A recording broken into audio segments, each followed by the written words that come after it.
সুপ্রিয় শিক্ষার্থী, সবাইকে জানাচ্ছি অনলাইন ক্লাস স্বাগতম। আসসালামু আলাইকুম। আমি আজকে অনলাইন ক্লাসে ওয়েবসাইট ডিজাইন এবং HTML নিয়ে কথা বলবো।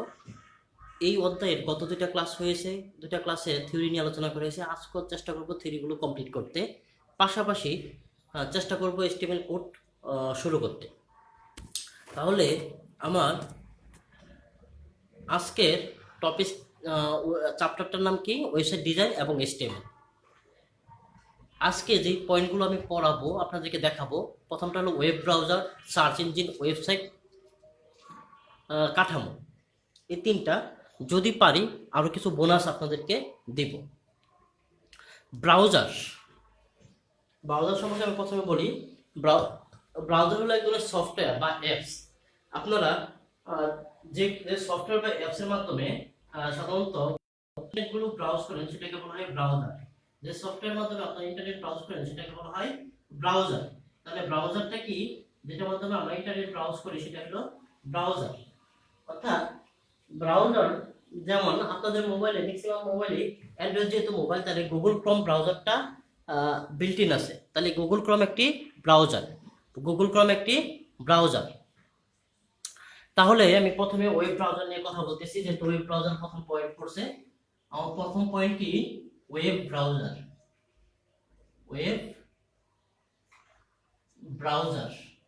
এটাকে আমরা ব্রাউজার নামেও চিনি। কি নামে চিনি? ব্রাউজার নামে চিনি। যে সফটওয়্যার বা অ্যাপস এর মাধ্যমে আমরা ওয়েবসাইটগুলো ব্যবহার করি, তাকে ওয়েব ব্রাউজার বলে। এখন সফটওয়্যার হলো আমরা কম্পিউটার, ল্যাপটপ এগুলোতে ব্যবহার করি। অ্যাপসটা কি?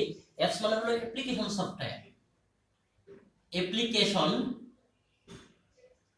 সফটওয়্যার।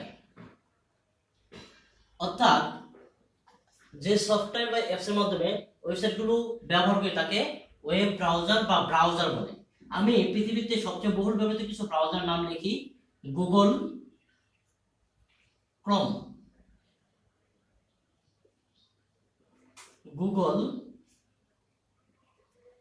ক্রোম, দুই নম্বর হইল মজিলা ফায়ারফক্স।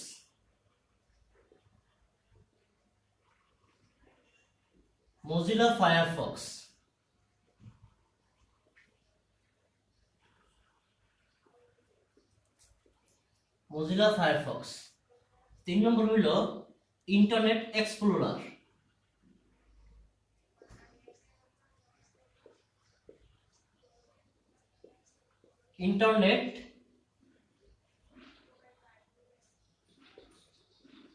এক্সপ্লোরার। অর্থাৎ এটা হলো গুগলের নিজস্ব ব্রাউজার। ইন্টারনেট এক্সপ্লোরার হলো উইন্ডোজের নিজস্ব ব্রাউজার। তারপর অপেরা, যেটাকে আমরা অপেরা মিনি নামে চিনি, অপেরা একটি ব্রাউজার। তারপরে সাফারি, যেটা আমরা অ্যাপেল অর্থাৎ ওআইএস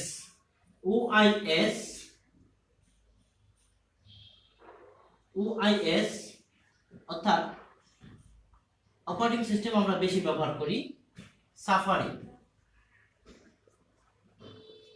তারপরে আপনাদের বহুল প্রচলিত ইউসি ব্রাউজার আছে।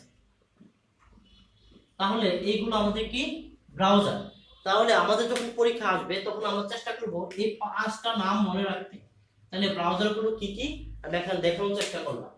তাহলে আমি ব্রাউজারগুলো এখানে দেখানোর চেষ্টা করলাম। তাহলে ব্রাউজারগুলো কি কি? তাহলে ব্রাউজার হলো যেটা মাধ্যমে ওয়েবসাইট বা ওয়েবগুলো ব্রাউজ করে, সেইগুলো। যেমন আপনি প্রথম.com দেখতে চাচ্ছেন, তখন গুগল ক্রোম ওপেন করলেন, ওখানে প্রথম.com লিখলেন, প্রথমটা ওপেন হয়ে গেল। আপনি ঢাকা এডুকেশন বোর্ডের ওয়েবসাইট দেখতে চাচ্ছেন, তখন আপনার যে পোর্শনটা আছে ওয়েবসাইট অথবা ওয়েব ব্রাউজার যে পোর্শনটা আছে, সেখানে যে ওপেন করলেন। এরপরে আমি আলোচনা করব সার্চ ইঞ্জিন নিয়ে। সার্চ ইঞ্জিন এক ধরনের ওয়েবসাইট। যে ওয়েবসাইটের মাধ্যমে আমরা কোনো কিছু খুঁজে বের করি, তাকে সার্চ ইঞ্জিন বলে। আমি একটু সার্চ ইঞ্জিন এখানে লেখার চেষ্টা করি, কারণ আমার এখানে কিছু কিন্তু আছে, সেটার জন্য বলতেছি।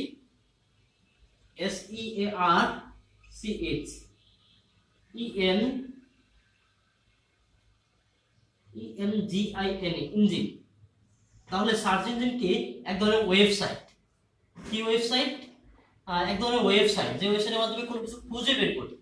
কি করি? খুঁজে বের করি। এখন আপনি একটা ভিডিও খুঁজতেছেন, সেক্ষেত্রে ইউটিউবে যাবেন, ইউটিউব থেকে ভিডিও খুঁজে বের করবেন। আপনি একটা তথ্য খুঁজতেছেন, গুগলে যে তথ্য খুঁজবেন। এরকম পৃথিবীতে অনেকগুলো সার্চ ইঞ্জিন আছে, যেগুলোর নাম আমি এখানে লিখতেছি। প্রথম হলো গুগল। আমি একটু ওয়েবসাইটের নামগুলো লিখে দেই। www.google.com। এটা একটা জনপ্রিয়, আমরা সবাই এই গুগলটা চিনি। তারপরে আছে www.yahoo.com।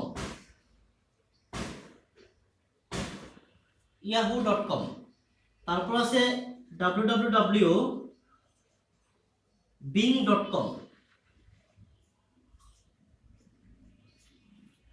তারপরে আছে হলো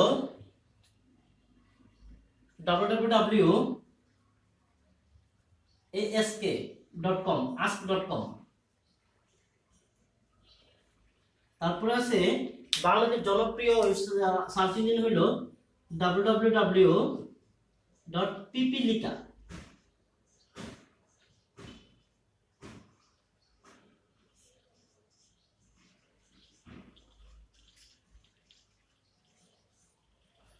এইগুলো হলো আমাদের সার্চ ইঞ্জিন। এখন আপনারা বলতে পারেন, তাহলে ইউটিউব কি সার্চ ইঞ্জিন? হ্যাঁ, ইউটিউব এক ধরনের সার্চ ইঞ্জিন, যেখানে আমরা প্রোডাক্ট সার্চ করতে পারি। তাহলে পিপিলিকা কেন আমি লাল কালিতে লিখছি? পিপিলিকাটা লাল কালিতে লেখার কারণ হলো, পিপিলিকাটা হলো আমাদের এক ধরনের সার্চ ইঞ্জিন, যেটা বাংলায় ব্যবহৃত, বাংলাদেশের তৈরি প্রথম সার্চ ইঞ্জিন হলো পিপিলিকা। বাংলায় ব্যবহৃত বাংলা প্রথম সার্চ ইঞ্জিন হলো পিপিলিকা। এই জন্য আমি পিপিলিকাটা লিখলাম। তাহলে আমরা এখানে ওয়েব ব্রাউজার আর সার্চ ইঞ্জিন সম্পর্কে আমি বললাম, আপনারা শুনেছেন। তাহলে ওয়েব ব্রাউজারটা কি? সফটওয়্যার বা অ্যাপস। তাহলে সার্চ ইঞ্জিনটা কি? ওয়েবসাইট, যেটা থেকে আমরা তথ্য খুঁজে বের করি। তাহলে ওয়েব ব্রাউজারের মাধ্যমে সার্চ ইঞ্জিন প্রদর্শন করি, সার্চ ইঞ্জিনের মাধ্যমে ওয়েব ব্রাউজার প্রদর্শন করি না। তাহলে মোটামুটি আপনার মেবি ক্লিয়ার। মাঝে মধ্যে পরীক্ষা আসে, ওয়েব ব্রাউজারের মাধ্যমে কেন আমরা সার্চ ইঞ্জিন ব্যবহার করি? কারণ হলো, ওয়েব ব্রাউজার এক ধরনের সার্চ ইঞ্জিন এক ধরনের ওয়েবসাইট, যেটা ওয়েব ব্রাউজার দিয়ে আমাদের ব্যবহার করতে হবে। এবং কেন আমরা সার্চ ইঞ্জিন ব্যবহার করি সেটাও বলা হয়। কোনো তথ্য খুঁজে বের করার জন্য সার্চ ইঞ্জিন ব্যবহার করি। এখন কথা হলো, আপনাদের এখানে আরো কিছু জিনিস বলতেছি। আপনারা যখন কোনো তথ্য খুঁজে বের করতে চাবেন, তখন সাধারণত খুঁজবেন হলো উইকিপিডিয়াতে। অর্থাৎ তথ্য খোঁজার জন্য নির্ভরযোগ্য সাইট হলো উইকিপিডিয়া। সেজন্য আমরা সাধারণত উইকিপিডিয়া থেকে তথ্য খুঁজে বের করার চেষ্টা করি। তাহলে উইকিপিডিয়া হলো আমাদের এক ধরনের সার্চ ইঞ্জিন। তাহলে উইকিপিডিয়া অথবা ইউটিউব, যেখানে ভিডিও সার্চ করি। আর আমরা যদি বলি amazon.com, তাহলে প্রোডাক্ট সার্চ করি, তাহলে ওইটাও এক ধরনের সার্চ ইঞ্জিন। অর্থাৎ আমরা সার্চ ইঞ্জিনের জন্য আরো অনেক কিছু ব্যবহার করতে পারি। এখন আমি আজকে দুইটা টপিক বোনাস দিব আপনাদেরকে। টপিক দুটা হইল ইউআরএল আর হইল ওয়েব অ্যাড্রেস।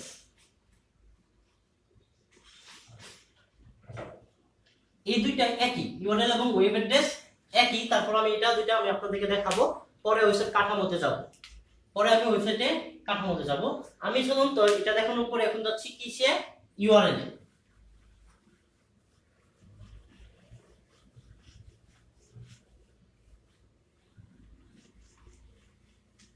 তাহলে ইউআরএল এখন দেখাবো।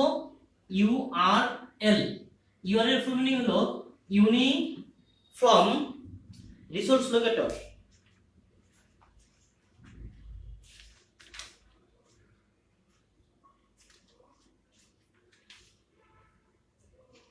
আমি একটু আপনাদেরকে স্পেলিং ক্লাস সঠিক করতেছি।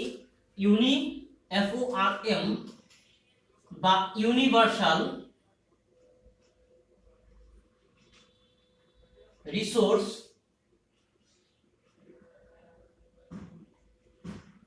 Locator. Web address web address হলো একটি ওয়েবসাইটের ঠিকানা যার মাধ্যমে আমরা ওয়েবসাইটে প্রবেশ করি। ইউআরএল হলো একটা লিংক যার মাধ্যমে আমরা ওয়েবসাইটে প্রবেশ করি। অর্থাৎ দুইটাই একই রকম। এখন ইউআরএল যদি পরীক্ষায় এমসিকিউতে আসে তখন ইউনিফর্মটা দেখবো আছে কিনা, ইউনিফর্ম রিসোর্স লোকেটর আছে কিনা, তাহলে সেটা উত্তর সঠিক। যদি ইউনিফর্ম এবং ইউনিভার্সাল দুটোই থাকে তাহলে ইউনিফর্মই হবে, ইউনিভার্সাল লিখবো না। এখন একটা আমি ওয়েব অ্যাড্রেস লিখতেছি, ওয়েব অ্যাড্রেস লেখার সময় প্রথমে এইচটিটিপি লিখতে হয়, পরে কোলন দিতে হয়, দুইটা ব্যাকস্ল্যাশ দিতে হয়, ডট দিয়ে তিনটা ডাব্লিউ দিতে হয়, তিনটা ডাব্লিউ ডট, সাপোজ লিখলাম হলো TEARCS teachers.gov.bd লিখলাম, একটা স্ল্যাশ দিলাম, দিয়ে লিখলাম ইউজার, তারপর আরেকটা স্ল্যাশ দিলাম, স্ল্যাশ দিয়ে লিখলাম সাপোজ আমার নামে লিখলাম ফজলুল BCSE, এরকম লিখলাম। তাহলে এখানে দেখেন আমি একটু ডিফাইন করতেছি, এটা একটা অংশ, এটা একটা অংশ, এটা একটা অংশ, এটা একটা অংশ, এটা একটা অংশ, এটা একটা অংশ। তাহলে এখানে কয়টা অংশ আছে? 1 2 3 4টা অংশ আছে। এখানে অংশ আছে 4টা, এখানে 4টি অংশ রয়েছে। তাহলে 4টি অংশ আমি একটু ক্লিয়ার করতে চেষ্টা করতেছি আপনাদেরকে। প্রথম অংশটাকে বলা হয়, প্রথম অংশটা আমি একটু নিচে লিখি, প্রোটোকল। প্রোটোকল মানে হলো নিয়ম নীতি, যে নিয়ম নীতির মাধ্যমে ওয়েবসাইটগুলো, ওই ওয়েবসাইট যেটা আছে এই ওয়েবসাইটটা ব্রাউজারে প্রদর্শিত হয়। তাহলে প্রোটোকলের মধ্যে গতদিন আমি একটু কয়েকটা আলোচনা করছি, HTTPS, FTP, এইগুলো নিয়ে আমি আলোচনা করেছি, আরো কিছু আছে। তাহলে প্রথমটা কি? প্রোটোকল। দ্বিতীয়টা কি? দ্বিতীয়টা হলো ওয়েবসাইটের ধরন, ওয়েবসাইট এর ধরন। তিনটা ডাব্লিউ মানে কি? ওয়ার্ল্ড ওয়াইড ওয়েব, সমগ্র পৃথিবীতে ব্যক্তি ওয়েবসাইটটা। তারপরে হলো এটা হলো আমার ডোমেইন, যে নামের অধীনে ওয়েবসাইটটা আছে। এটা হলো আমার ফাইল নেম,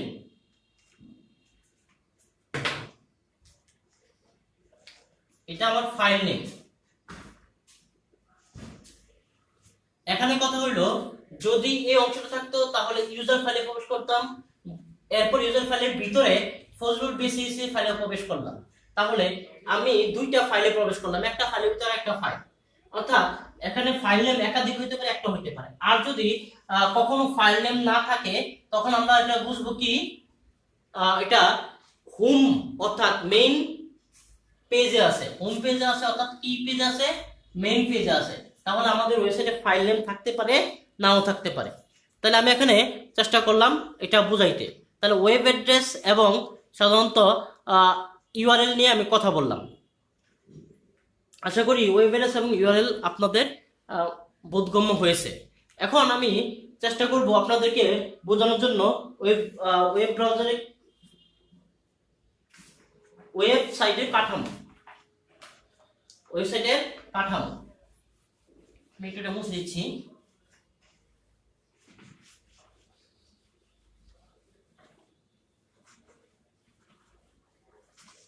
এগুলো মুছে দিতে হচ্ছে আমার এখন, পুরো বোর্ডটাই আমার লাগবে।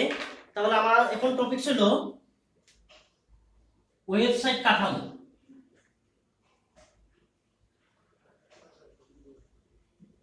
কাঠামো একে আমরা লেআউটও বলি, একে আমরা স্ট্রাকচারও বলি। তাহলে যে স্ট্রাকচার বা গঠনের উপর ভিত্তি করে ওয়েবসাইট তৈরি করা হয় তাকে ওয়েবসাইট কাঠামো বলা হয়। সাপোজ আপনার একটা কলেজ আছে, কলেজের নাম হলো ABC কলেজ, ABC কলেজ। এই ABC কলেজের একটা ওয়েবসাইট তৈরি করবেন। আপনি চিন্তা ভাবনা করলেই ওয়েবসাইট হয়ে যায় না, সেজন্য আপনার কিছু রিসোর্স অর্থাৎ আপনার কোনো তথ্য সংরক্ষণ করতে হবে। কি কি তথ্য আপনি সংরক্ষণ করবেন? প্রথমে সংগ্রহ করবেন স্টুডেন্টের অপশন, তারপরে সংগ্রহ করলেন অ্যাবাউট কলেজ সম্পর্কে, অ্যাবাউট। এরপর সংগ্রহ করলেন সাপোজ নিউজগুলো দিলেন ওয়েবসাইটে। তারপরে টিচার পোর্শনটা নিয়ে কাজ করলেন। এখন আপনি আরো কাজ করতে পারেন, রেজাল্ট, অ্যাটেন্ডেন্স, ক্লাস রুটিন, এগুলো নিয়ে কাজ করতে পারেন। যখন আপনি সাধারণত স্টুডেন্টে আসবেন তখন আমরা কি করব, স্টুডেন্টকে সেকশন ওয়াইজ ভাগ করব। যেমন 2020-21 সালের স্টুডেন্ট, 20-21 বর্তমান যে ইয়ারটা সেটা। এরপর আপনি 2019-20 নিয়ে আলোচনা করতে পারেন। পরে আপনি 2018-19 নিয়ে আলোচনা করতে পারেন। অর্থাৎ এইগুলো আপনার পোর্শন। এখন আপনার প্রত্যেকটা ইয়ারে আপনার কলেজে 3টা করে সেকশন আছে, গ্রুপ আছে, সায়েন্স, বিজনেস স্টাডিজ, হিউম্যানিটিস। এখন এখানে যখন যাব তখন সায়েন্সের স্টুডেন্টগুলো তথ্য পাবো, এখন যখন যাব বিজনেস স্টাডিজ তথ্য পাবো, এখন যখন যাব হিউম্যানিটিস তথ্য পাবো। কোন সেকশনে? এই সেকশনে। তেমনি এটারও আছে, এটারও আছে। তাহলে আমি এখানে একটু ক্লিয়ার করার চেষ্টা করলাম। আমি যদি টিচার্সে যাই, টিচার্সে সাপোজ আপনার এখানে সাধারণত ইন্টারমিডিয়েট লেভেল কলেজ, তো জেনারেল টিচার আছে, সায়েন্সের টিচার আছে, বিজনেস স্টাডিজ টিচার আছে, হিউম্যানিটিসের টিচার আছে। আপনি সায়েন্স জেনারেল টিচারগুলো নিয়ে আলোচনা করি। আমি যখন জেনারেল টিচারগুলো নিয়ে আলোচনা করব তখন সাপোজ বাংলার টিচার আসবে, বাংলা টিচারগুলো পাবো, এবং ইংলিশের টিচার পাবো,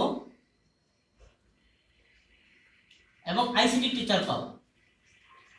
অর্থাৎ আপনি যদি আইসিটি টিচার খুঁজতে চান তাহলে এই পোর্শনটাতে আসলে আইসিটি টিচার সম্পর্কে পাবেন। অর্থাৎ আমার এখন কথা হলো, আমি আপনাদেরকে একটা ওয়েবসাইটের তথ্য কিভাবে বের করব সেটা আমি চেষ্টা করলাম দেখানোর জন্য। তাহলে আমি প্রথমে কি করলাম, কলেজের নামটা লিখলাম, পরে অনেকগুলো পেজ লিখলাম, পরে এই প্রত্যেকটা পেজের আন্ডারে আরো পেজ থাকতে পারে সেগুলো দেখালাম। আমি চেষ্টা করলাম আপনাদেরকে ক্লিয়ারলি জিনিসটা দেখানোর জন্য। এখন কথা হইলো, আমি আপনাদেরকে একটু জিনিস বুঝাই। সাপোজ এই পোর্শনটা কিটা হলো আমার, এই পোর্শনটা হলো আমার হোম পেজ, অর্থাৎ মেইন পেজ। কি page? Main page.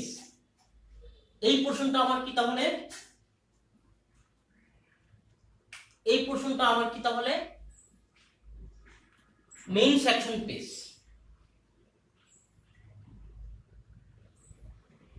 Section page, এই সম্পূর্ণ সেকশনটা হলো সাবসেকশন পেজ।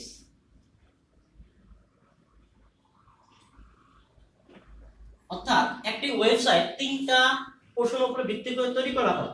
একটা হলো কি মেইন সেকশন পেজ, একটা হলো মেইন পেজ, দুই হলো মেইন সেকশন পেজ,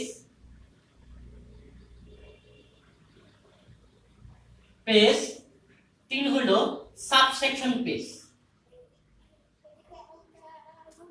আমরা এখানে এটাকে বলি হোম পেজ, এটাকে বলি ক্যাটাগরি পেজ বা সাব ক্যাটাগরি পেজ নামে চিহ্নিত করি। তাহলে আমি এখানে বোঝানোর চেষ্টা করলাম কোনটা মেইন পেজ, কোনটা সাব পেজ, কোনটা সাবসেকশন পেজ। আমি এখন আপনাদেরকে এই জিনিসগুলো ক্লিয়ার করার চেষ্টা করলাম। তাহলে আমি এখানে কি বললাম, প্রথমটা হলো মেইন পেজ, পরেরটা কি মেইন সেকশন পেজ। অর্থাৎ মেইন পেজে আমরা যেটা থাকি সেটা হলো মেইন সেকশন পেজ, এবং মেইন সেকশন আমরা যতগুলো পেজই থাকবে সবই সাবসেকশন পেজ। এটা হলো একটা ওয়েবসাইট কাঠামো তৈরি করার জন্য 3টা পোর্শনের উপর ডিপেন্ড করতে হবে, নির্ভর করতে হবে 3টা পোর্শনের উপরে। ওয়েবসাইট কাঠামো 4 প্রকার, ওয়েবসাইট কাঠামো 4 প্রকার। ওয়েবসাইট কাঠামো, সাইট কাঠামো, আমরা বলতে পারি গঠনের উপর ভিত্তি করে 4 প্রকার। গঠনের উপর নির্ভর করে 4 প্রকার। এখানে আপনারা বলতে পারেন ওয়েবসাইট কাঠামো বিভিন্ন ধরনের হয়, সেটা বলতে পারেন। এক, ট্রি বা আমার কথাটা শুনবেন, হায়ারার্কিক্যাল, ট্রি বা হায়ারার্কিক্যাল ওয়েবসাইট কাঠামো। ওয়েবসাইট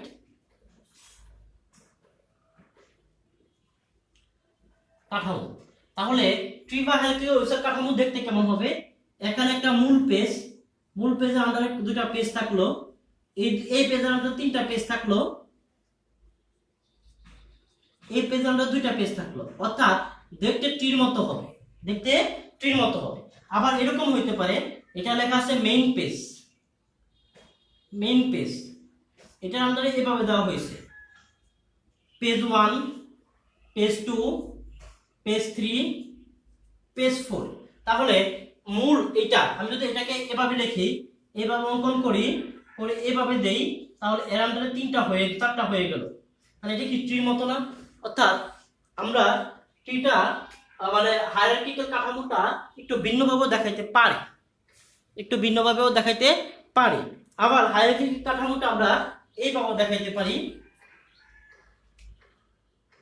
এখানে একটা পেজ, এটা হোমের আন্ডার দুইটা পেজ আছে, পেজ 1, পেজ 2, এর আন্ডার দুইটা পেজ আছে, পেজ 3, পেজ 4, এর আন্ডার দুইটা পেজ আছে, পেজ 5, পেজ 6। তাহলে এটাও কি আমার ট্রি বা হায়ারার্কিক্যাল ওয়েবসাইট কাঠামো। তাহলে এই পুরোটা আমার ট্রি বা হায়ারার্কিক্যাল ওয়েবসাইট কাঠামো। তাহলে আমার সম্পূর্ণটা কি ট্রি বা হায়ারার্কিক্যাল ওয়েবসাইট কাঠামো। আমি একটু এগুলো মুছে দেই আমার একটু কাজের সুবিধার জন্য। ট্রি বা হায়ারার্কিক্যাল ওয়েবসাইট কাঠামো। তারপরে আমি আসতেছি 2 নম্বর,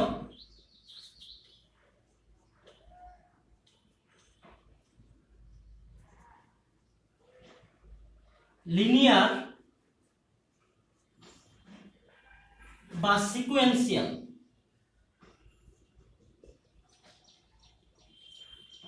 ওয়েবসাইট কাঠামো।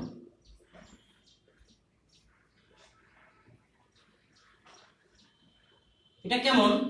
এই একটা পেজ, এই পেজ থেকে এই পেজে গেল, এই পেজ থেকে এই পেজে গেল, এই পেজ থেকে এই পেজে গেল, আবার ব্যাক করে এই পেজ থেকে এখানে, এই পেজ থেকে এখানে, এই পেজ থেকে এখানে এটা হলো। অর্থাৎ এটা হোম পেজ ধরলাম, এটা পেজ 1, এটা পেজ 2, এটা পেজ 3, এভাবে গেল। এখন মূলত হলো সিকোয়েন্স অনুযায়ী যাওয়া। যেমন এবিসি কলেজ থেকে এখানে আসলো, এখান থেকে আমি এখানে গেলাম, এখান থেকে এখানে গেলাম, এখান থেকে এখানে গেলাম, অর্থাৎ সিকোয়েন্স। অর্থাৎ আমার একটা সিকোয়েন্স মেইনটেইন হচ্ছে, সেটাকে বলা হচ্ছে কি লিনিয়ার বা সিকোয়েন্সিয়াল ওয়েবসাইট কাঠামো। সিকোয়েন্স যদি মেইনটেইন না করা হয় তাহলে ট্রি হবে। যেমন আমি যদি এই পোরশনটাকে এখানে নিয়ে আসা পড়ি, তাহলে ট্রি কিন্তু হচ্ছে, অর্থাৎ এই পোরশন পুরোটাকে আমি যদি এখানে নিয়ে আসি আমার ট্রি হচ্ছে, কিন্তু আমার সিকোয়েন্স মেইনটেইন হচ্ছে না। অর্থাৎ টিচারের নিচে কখনো স্টুডেন্টের সেকশন থাকবে না, অর্থাৎ সিকোয়েন্সও মেইনটেইন করতে হবে। ট্রির পাশাপাশি আমাদের কি করতে হবে? সিকোয়েন্সও মেইনটেইন করে রাখতে হবে। সিকোয়েন্স যদি মেইনটেইন না করি তাহলে আমরা এটা বুঝতে পারবো না। এখন এই সিকোয়েন্সটা মাঝে মধ্যে অনেকে এইভাবে দেখায়, এই পেজ থেকে এই পেজে গেল, এই পেজ থেকে এই পেজে গেল, এই পেজ থেকে এই পেজে গেল, আবার এখান থেকে এখানে এসে পড়লো। অর্থাৎ এটাও সিকোয়েন্স, এটাও কি সিকোয়েন্স। একটু খেয়াল করে দেখবেন কোনটা কিরকম চাচ্ছে, সেটার উপর ভিত্তি করে আমরা কথা বলবো। তারপরে আমি আসতেছি পরের ওয়েবসাইট কাঠামোতে আসতেছি আমি 3 নম্বর, নেটওয়ার্ক বা ওয়েব লিঙ্কড, নেটওয়ার্ক বা ওয়েব লিঙ্কড ওয়েবসাইট কাঠামো। আমার ওটা লেখা দরকার নাই। নেটওয়ার্ক যেমন এখানে একটা পেজ, এখানে একটা পেজ, এখানে একটা পেজ, এখানে একটা পেজ, এখানে একটা পেজ, এখানে একটা পেজ, এখানে একটা পেজ, এখানে একটা পেজ, এখানে একটা পেজ। দেখেন আমি এইভাবে যুক্ত করলাম, আবার এইভাবে যুক্ত করতেছি, কিছুটা দেখতে। আবার অনেক সময় আমরা কি করি, এটার সাথে এইটা, এটার সাথে এইটা, এটার সাথে এইটা, এটার সাথে এইটা, এটার সাথে এটা যুক্ত করে দিই। আবার কি করি মাঝে মধ্যে এটার সাথে এইটা, এটার সাথে এইটা, এটার সাথে এইটা, এটার সাথে এইটা, এইভাবে যুক্ত করে দিই। তাহলে দেখতে মনে হচ্ছে কিছুটা ম্যাচ টপোলজির মতো, কিন্তু আমাদের 4 নম্বর অধ্যায়ে কোনো টপোলজি নাই, সেহেতু আমাদের এটা কি কাঠামো? নেটওয়ার্ক বা ওয়েভ লিঙ্ক কাঠামো, নেটওয়ার্ক বা ওয়েভ লিঙ্ক কাঠামো। যদি 4 নম্বর অধ্যায়ে নেটওয়ার্ক টপোলজির মতো কোনো কিছু থাকে, ম্যাশ টপোলজির মতো, তখন এটা আমাদেরকে বুঝতে হবে কি নেটওয়ার্ক বা ওয়েভ লিঙ্ক কাঠামো, নেটওয়ার্ক বা ওয়েভ লিঙ্ক কাঠামো। এরপরে আমি একটু আসতেছি লাস্ট পোর্শনটাতে। লাস্ট পোর্শনটার নাম হলো 4 নম্বর পোর্শনটার নাম হলো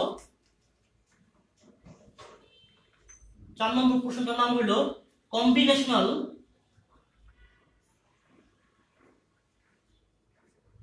বা হাইব্রিড ওয়েবসাইট কাঠামো।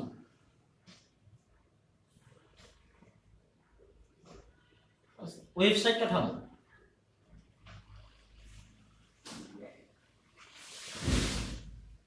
এখন আমি একটু বলি নেটওয়ার্ক নিয়ে কথা বলার সময় আমার একটু বলতে হবে।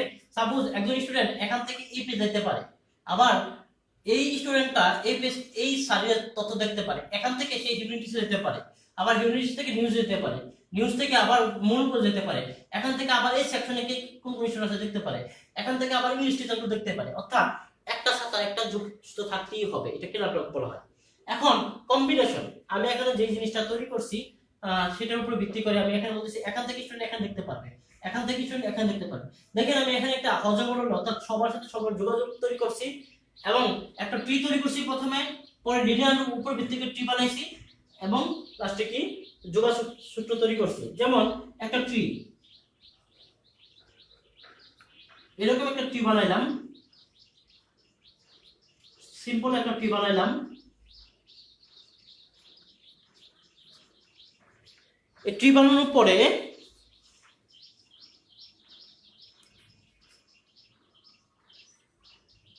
সিম্পল একটা ট্রি বানালাম। ট্রি বানানোর পরে আমি এটাকে লিনিয়ার বানাচ্ছি।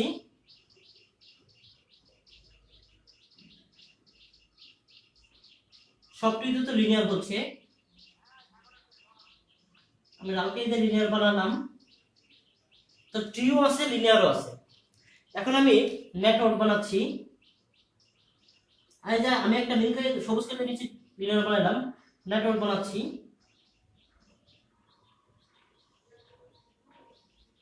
অর্থাৎ এখানে সবগুলো সমন্বয় আছে, তাহলে এটাকে কম্বিনেশনাল ওয়েবসাইট কাঠামো বলা হয়। একটি ওয়েবসাইট কাঠামো ওয়েবসাইট তৈরি করতে হলে 4টা কাঠামো আমার উপর নির্ভরশীল থাকতে হয়। কারণটা কি 4টা কাঠামোর উপর কেন নির্ভরশীল থাকবো? কারণ একটা কাঠামো দিয়ে কখনো ওয়েবসাইট তৈরি হয় না। করলাম ট্রি যদি ডিপেন্ড করি তাহলে সিকোয়েন্স মেইনটেইন না করলে ওয়েবসাইট কাঠামো হবে না, সিকোয়েন্স মেইনটেইন করতে হবে। এবং ট্রি করলাম, এই পেজে ক্লিক করলে এই পেজগুলো আসছে, কিন্তু এই পেজে ক্লিক করলে ওই পেজ যাচ্ছে না, মানে কি নেটওয়ার্ক করা নাই, মানে কি নেটওয়ার্ক নাই। তাহলে নেটওয়ার্ক করতে হবে।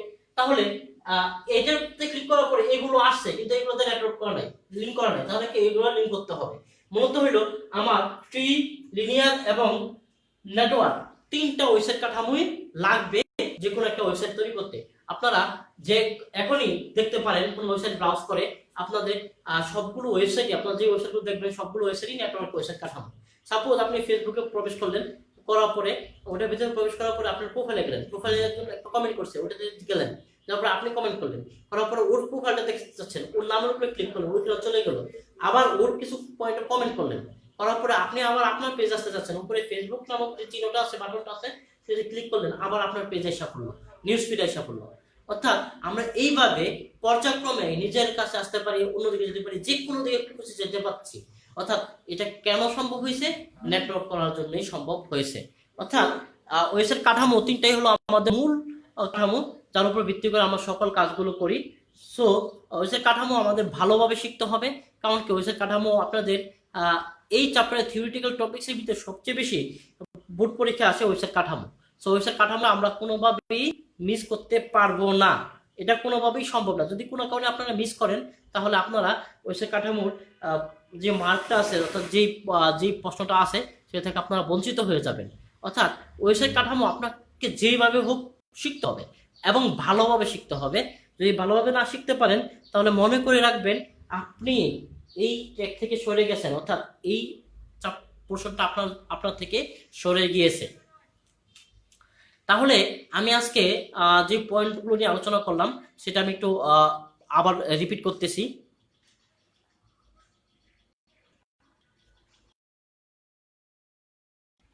আমি আপনাদেরকে আজকে যে পয়েন্টগুলো আলোচনা করলাম, প্রথম আলোচনা করলাম ওয়েব ব্রাউজার, পরে আলোচনা করলাম সার্চ ইঞ্জিন, পরে আলোচনা করলাম ইউআরএল এবং ওয়েবসাইট কাঠামো। আহ, এটা হলো লাস্ট পোর্শন ছিল ওয়েবসাইট কাঠামোর। সাধারণত তিনটা বৈশিষ্ট্যের উপর ভিত্তি করে ওয়েবসাইট কাঠামো তৈরি করা হয়: main page, main section page এবং সাব সেকশন পেজ। এবং ওয়েবসাইট কাঠামো সাধারণত গঠনের উপর ভিত্তি করে 4 প্রকার। ওয়েবসাইট কাঠামো 4টা প্রকার উপর ভিত্তি করে আমরা যে কোনো ওয়েবসাইট তৈরি করি। আমরা ওয়েবসাইট তৈরি করতে হলে আমাদের এই 4টা প্রকারের উপর নির্ভর করতে হয়। তাহলে ওয়েবসাইট কাঠামো আমরা সবসময় 4টা প্রকারের উপর নির্ভর হয়ে করব।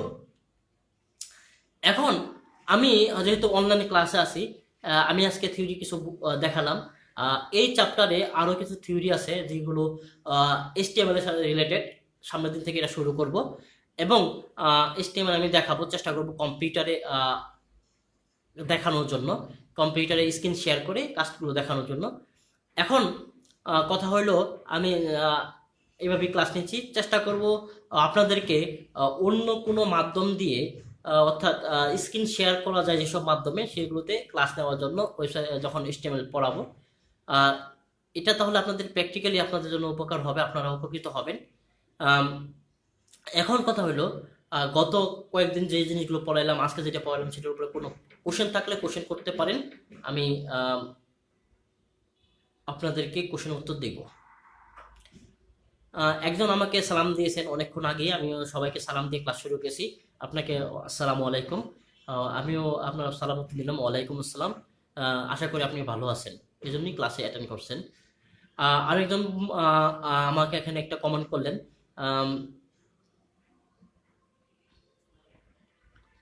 আপনারা করোনা মহামারীর সময় ক্লাস কন্টিনিউ করতে থাকবেন, কতগুলো হবে আমাদেরকে ডিরেকশন দেওয়া আছে, ক্লাস খালি করাবো আমরা, ওইভাবে আমরা করাচ্ছি। মানে ইটি টানার কথা এখানে বলা হয়নি, অর্থাৎ গভর্নমেন্ট যেদিন থেকে লকডাউন ছেড়ে দেবে, অর্থাৎ করোনা পরিস্থিতি যখন স্বাভাবিক হবে, অর্থাৎ যখনই আমাদের জীবনযাত্রার মান স্বাভাবিক হয়ে যাবে এবং আমরা করোনা থেকে দূরে থাকতে পারবো এবং করোনা অতি শীঘ্রই আমরা আমাদের কাঙ্ক্ষিত লক্ষ্যে পৌঁছে যাব। অর্থাৎ আমাদের গভর্নমেন্ট যেভাবে করোনার জন্য প্রতিষেধক এবং যেভাবে ব্যবস্থা নিয়েছে সে অনুযায়ী আমরা সফল হব ইনশাআল্লাহ। আর কেউ কোনো কোশ্চেন থাকলে একটু করেন, আমি দেখতেছি, উত্তর দিচ্ছি।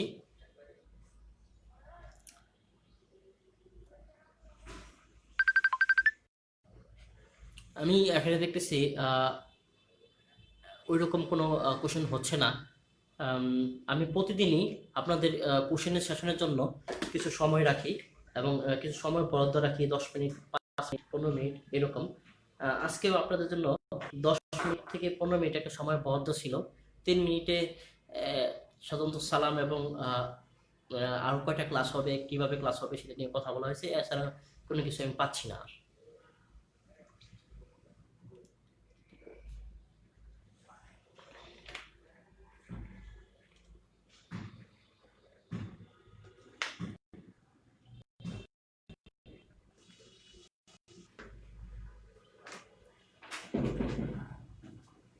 আমি আপনাদেরকে একটা কথা বলি, যখন ইন্টারমিডিয়েট পরীক্ষায় অথবা কোনো সৃজনশীল আসে, তখন দেখা যাবে এই চিত্রগুলো দেওয়া থাকে, এই চিত্রগুলো দেওয়া থাকবে, এরকম ভাবে চিত্রগুলো দেওয়া থাকবে, বলবে এটা ব্যাখ্যা করো। অর্থাৎ আপনাদেরকে দেখে বুঝতে হবে কোনটা কি এবং কি, এবং আরেকটা জিনিস দেখতে হবে এটা কোন চ্যাপ্টারের, এটা কোন চ্যাপ্টারের।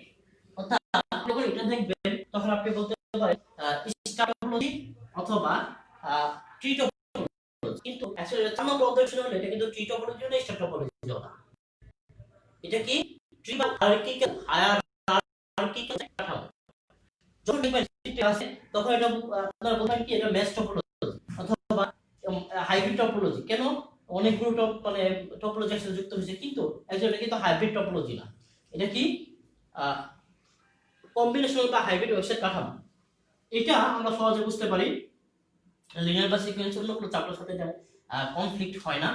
এরপর আসলাম এটা দেখো অনেকে মেশ টপোলজি বলে, আবার অনেকে হাইব্রিড টপোলজি বলে। হ্যাঁ, এটা হাইব্রিড টপোলজি এবং মেশ টপোলজি দুটেই, অর্থাৎ অনেকগুলো টপোলজি একসাথে হচ্ছে, কিন্তু এসব তো টপোলজি না, এটা হলো ওয়েবসাইট কাঠামো। তাহলে আমরা এটাকে কি হাইব্রিড ওয়েবসাইট কাঠামো বলতে পারি, মেশও বলতে পারি। কেন? এটা দেখেন আপনি সিকোয়েন্সও আছে, ট্রিও আছে। ট্রি যদি হিসাব করি, এটা তো ট্রি আছে, এটা থেকে এই কয়টা হইলো, এটার সাথে ট্রি হয়েছে। আবার এখানে এটার সাথে এটা, এটার সাথে এটা, এভাবে ট্রি হয়েছে। আমি যদি এটা মুছে দেই তাহলে দেখেন ট্রি হয়ে গেছে। দেখেন এটা এটা এইটা এইটা এইটা এটা মুছে দিই তাহলে ট্রি হয়ে গেছে। তাহলে এটা কি একটা ট্রি কাঠামো, ঠিক না?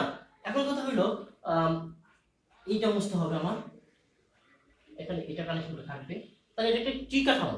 অর্থাৎ এটা আমরা ট্রিও বলতে পারি। আবার প্রত্যেকটা জিনিস যদি হিসাব করি, আমি যদি প্রত্যেকটা জিনিস হিসাব করি, এটাকে কাউন্ট করি, তাহলে এটার সাথে এটা, এটার সাথে এটা, এটার সাথে এটা, এটা একটা ট্রি হয়ে গেল। অর্থাৎ এরপরে এখান থেকে এটাতে আসলো, এখান থেকে এটা আসলো, এটা আবার লিনিয়ার হয়ে গেল। অর্থাৎ সবগুলো মিলিত হয়ে হচ্ছে। অর্থাৎ আমরা যখনই কোনো কাঠামো ব্যাখ্যা করবো অথবা পরীক্ষায় পাবো, তখন ওয়েবসাইট কাঠামো কাকে বলে, কেন এটা এই ওয়েবসাইট কাঠামো, সেটা ব্যাখ্যা করবো। এবং উদ্দীপকের যে চিত্র দেওয়া থাকবে, চিত্রটা অঙ্কন করবো, অঙ্কন করে সুন্দরভাবে বোঝাই দিব এই চিত্রটা কেন ওই কাঠামো। সিকোয়েন্স হলে সিকোয়েন্স, লিনিয়ার হলে লিনিয়ার, ওয়েবসাইট কাঠামো নেটওয়ার্ক হলে নেটওয়ার্ক, অথবা হাইব্রিড হলে হাইব্রিড। অর্থাৎ যেটাই হবে সেটাই আমরা এখানে ব্যাখ্যা করার চেষ্টা করব। তাহলে আমি আর কোনো কোশ্চেন পাচ্ছি না।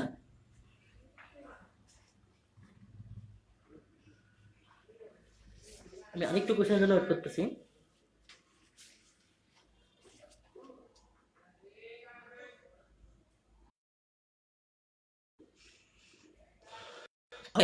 আমি আজকে আর কোশ্চেন পাচ্ছি না, যেহেতু কোশ্চেনের জন্য অলরেডি